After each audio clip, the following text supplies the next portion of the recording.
most importantly, please don't say, I'm so sorry this happened to you. I don't care. I genuinely don't care for sorrows and prayers. I don't care. You can keep it to yourself. What I do want to hear from now on is I will be more careful when I'm outside. I will be more aware when I'm outside. I will protect women when I'm outside. That's what I want to hear. I don't want to hear, I'm so sorry this happened to you. Please.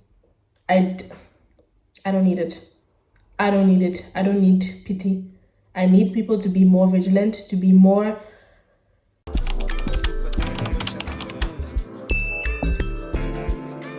Moramire, welcome back to my YouTube channel. My name is Ann-Adeva and I am black. Unfortunately, I have sad news.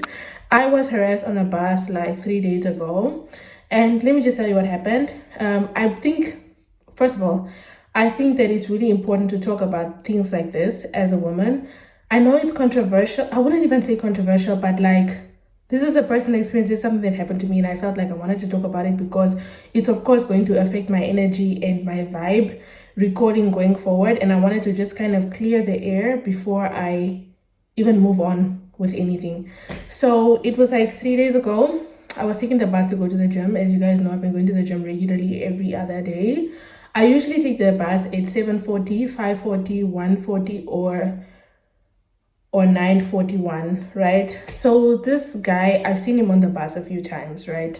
And I've never interacted with him. I deliberately try not to interact with anyone when I'm on public transportation because you never know with people. Like, you never know if this person is okay in the head, if they're not okay in the head, if, you know, you just never know. So I rather avoid any altercations or interactions with people, especially of the other gender. So I usually also try to make the effort to sit in front, like right next to the bus driver when I get on the bus, so that I avoid having to interact with anyone. You know what I mean? So I get on the bus. This day I decided to sit close to the door because there was someone sitting at the seat like right next to the bus driver when you get in the bus. And then I decided to sit at like the seat close to the door. When the door opens, then I get out of the bus, period, right? So I'm sitting there and I'm sitting on the aisle on purpose, like on the aisle seat. So there are two seats. There's a window seat and an aisle seat. So I sit on the aisle seat because I didn't want anyone to come sit next to me. And it's late at night also. I want to just like quickly get off the bus. So I sit on the aisle seat. I'm sitting on my phone with my headphones on. I even deliberately got like headphones so that people can see that, oh, she's listening to music. She doesn't want to talk to anyone and nobody talks to me. So I'm sitting there with my headphones and my phone. I'm watching TikToks, Reels, whatever. This person comes from behind me and sits next to me, right? I'm like, word. It's a free country. You can sit wherever you want to sit in the bus. Mind you, the whole bus is now empty because the person who was sitting in front got off the bus. So now the whole bus is empty. Like, it's just me, the bus driver, and I think one other person, and then this person. So they come, they sit next to me in the bus, and then he leans over to me and he like literally is almost in my face. And he's like, hello. And I'm like, then I continue being on my phone because at what moment did I say I want to talk to anyone? And then he touches me like on my shoulder. And then I like moved because I didn't want him to touch me. So I moved and then I sat again on my phone thinking, okay, there's a final sign. He's going to get up and leave. No, he did not get up and leave. He continued to sit there. And then he continued to try to talk to me and try to basically turn me around to look at him so I can talk to him. And then I said, excuse me, don't touch me. I don't want to talk to you. And then I continued being on my phone again. So then he continues to speak to me in English, German, everything. He's like, okay, maybe she doesn't understand English. Let me try German, whatever. He keeps talking. I'm not listening to what he's saying because I'm like, my music is on blast right now. And then he sits there eventually quiet, just staring at me. And I'm just on my phone, like staring into my phone, like this is my escape. This is my like go-to right now. I'm just in my phone. And then he gets up eventually at the main train station, and then he gets off the bus. So when he gets off the bus, I'm like, isn't it the guy that I saw on the bus this morning? Because he was also staring at me in the morning in the bus. But I was trying to be slick and like pretend like I couldn't see anyone staring at me. So I was just like looking ahead. I didn't look at anyone. I was just looking ahead, like into my bag or in my phone or out of the window, so that he knows that I don't want to like be spoken to. I don't want to talk to anyone either. And then eventually I get to the gym and then I'm just shaken up by the whole situation, because I'm just like, why would someone touch me 3 times without my consent, and why would they persistently pursue to try to talk to me even though I don't want to talk to them? I was so shaken up. I worked out, and also the way that I reacted, I feel like I reacted in a very frozen way, because if you know me, I'm very like confrontational. Okay, I don't put up with stuff like that. I would have told him right there, like, hey, food check, you know. But I was so scared because of like what happened in Frankfurt, and also because here in Germany, people don't really stand up for you. Like if something happens to you, people are just gonna look at you like, you know, they're not really gonna get up and try to help you. They will, in some cases, 1 or 2 people will get up and try to help you, but majority of the time you're on your own. Like even when I was attacked last year, nobody came to help us. We were just there. I was lying on the ground unconscious. Nobody came to ask if everything is okay or anything like that. Nothing. So just go watch that video if you haven't watched it, because I'm not going to repeat the story. Like what? So because of that already, I was already traumatized, and I've already been moving in a very careful way, because also when I came back from the Frankfurt thing, I also had to talk to my husband about everything, and he also told me like, be careful, be vigilant. Like when you're going out, even if you're going out with your friend, like take care of yourself. Like look at your surroundings, look at where you are, try to remember your locations all the time, try not to get too drunk, you know, things like that. Even if you are with your friends, even if you're around people you feel like you can trust, you still need to have that responsibility to take care of yourself. And that's what I feel like I've been trying to do. Even when I go to the gym, I don't wear revealing clothing. Not to say that any of those things what is the word? Give the right for someone to harass you. It doesn't at all. Nothing excuses anyone from harassing you. But I'm just saying, the world that we live in right now, men take everything as an invitation. And this is also something that I told my friend like this week. They take everything as A, an invitation, or an advertisement. Like A, I'm inviting you to come talk to me, or B, I'm advertising myself, I'm single or something, like, hey, come say hi to me or whatever.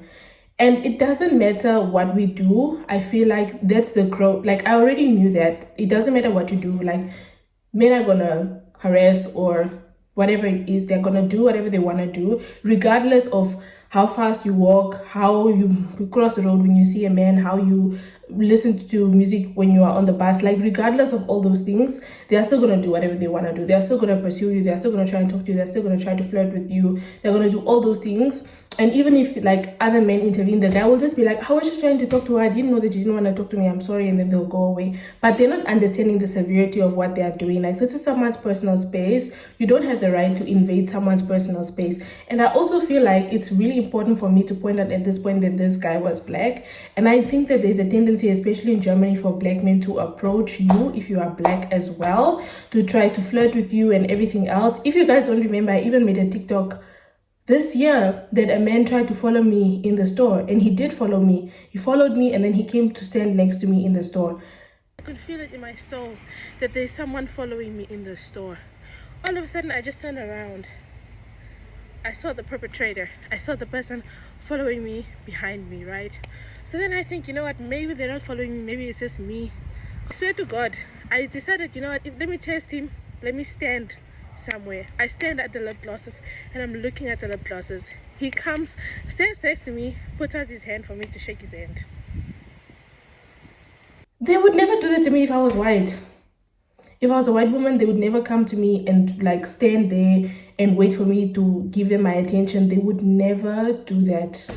They would never do that. Because also I feel like there's this understanding in the black community that you shouldn't go to the police because it's seen as like snitching. Like you shouldn't go and report these things because it's seen as snitching on your brother. And we also had this conversation with other black girls, and some were saying that they wouldn't feel nice about themselves knowing that they are the reason that another black man got deported or arrested. And I'm like, but he knows that these are things that he can be arrested for.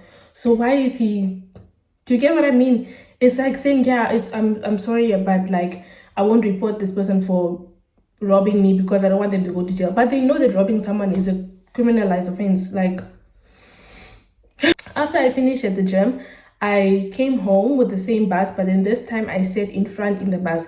And as soon as he got off the bus, I texted my husband, I texted my friend, I texted my other friend as well. I texted like 3 people immediately what happened, because I was just like, I wanted to have also a record of the time. So in case anything happens, I wanted to have a record of the time and a record of like, just to acknowledge what happened to me, if I can say it that way. So when I went to the gym, I was working out and I was talking to my other friend about it the entire time. Like, I'm so sorry to this poor girl. But I was talking to her about it the whole time. I was talking to her, and I was at the gym for 2 hours. So imagine for 2 hours, I'm just talking about what happened in the bus and why men harass and da da da da. I was talking her ear off about this. She was listening to me. She was very nice. And then I got home. I took the bus. I sat in front of the bus next to the bus driver.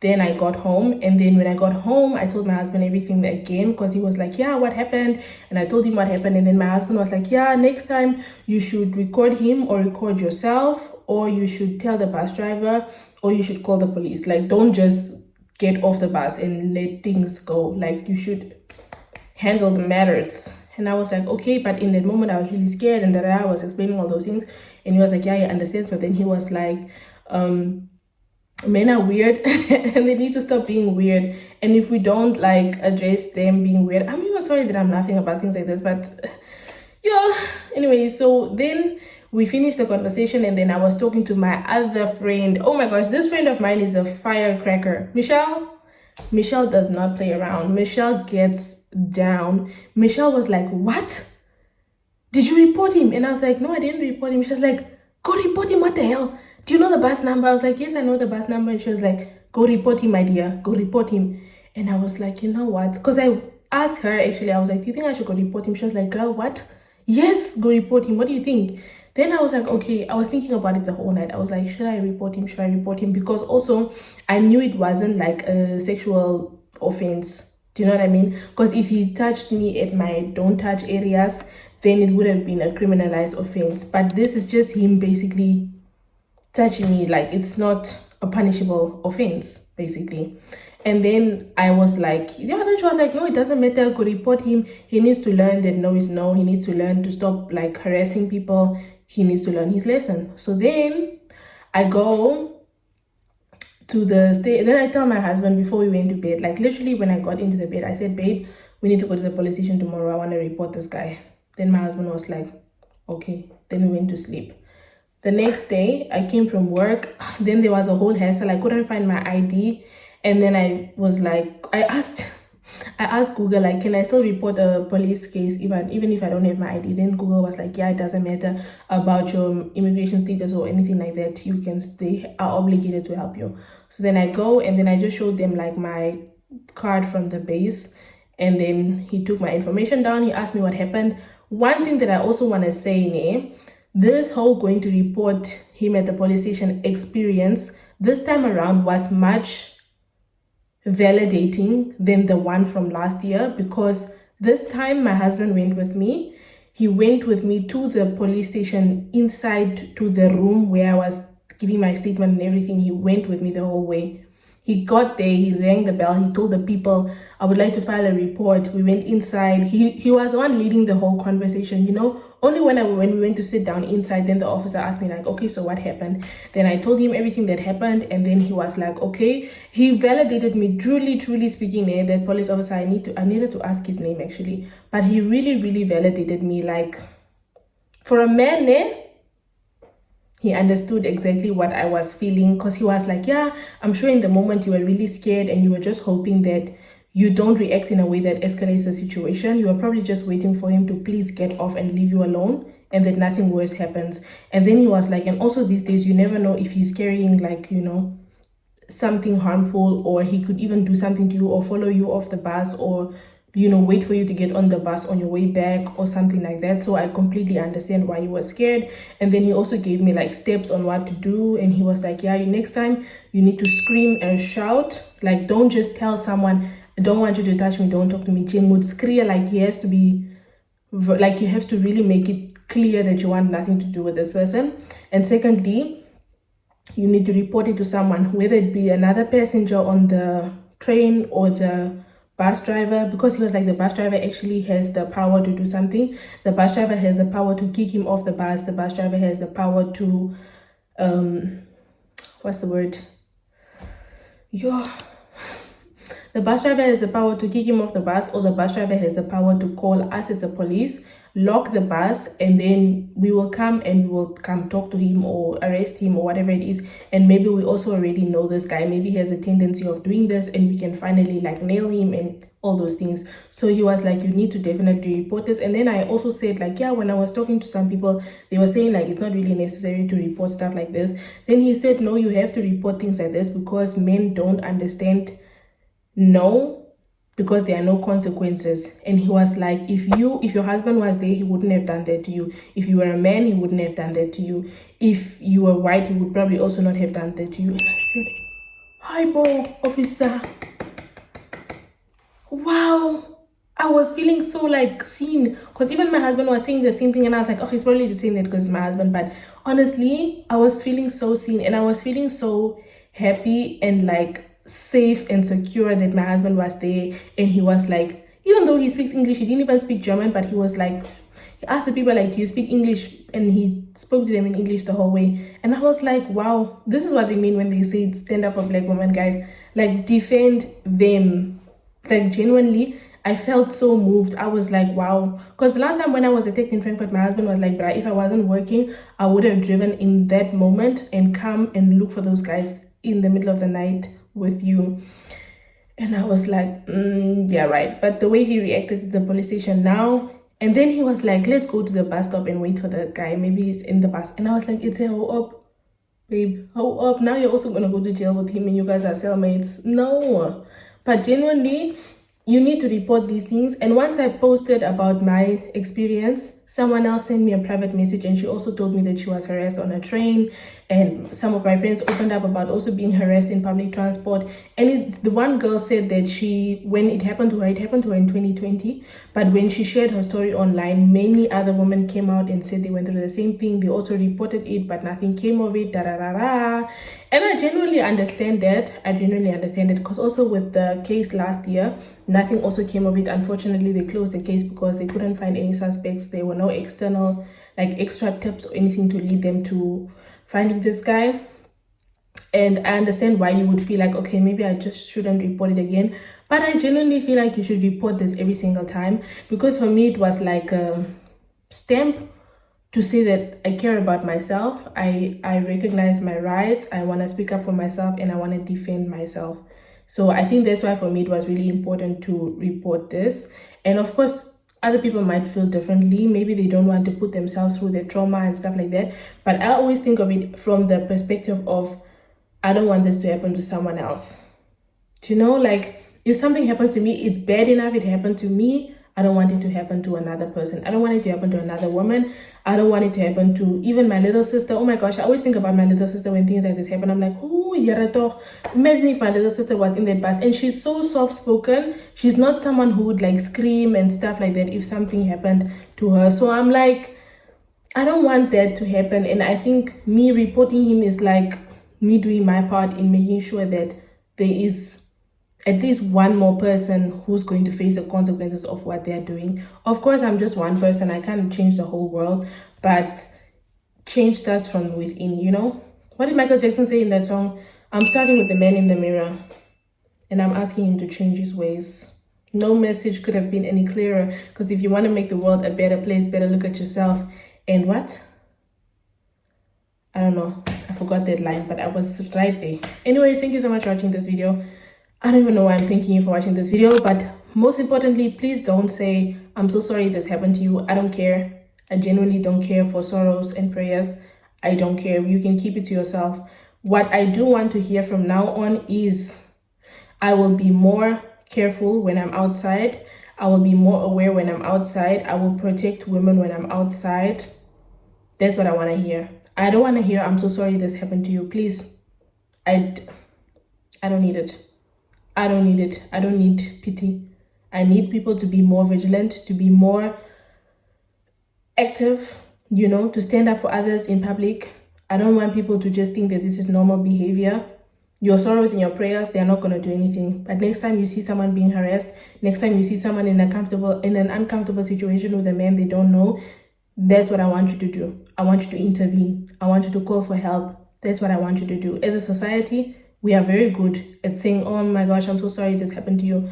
I'm so sorry this happened to you. But when the real life things happen, nobody's there to be found. So anyways, with that being said, bly veilig. Jeez. Raak wys. And pass your op. Girl, I've been saying this for 2 years now. Ciao.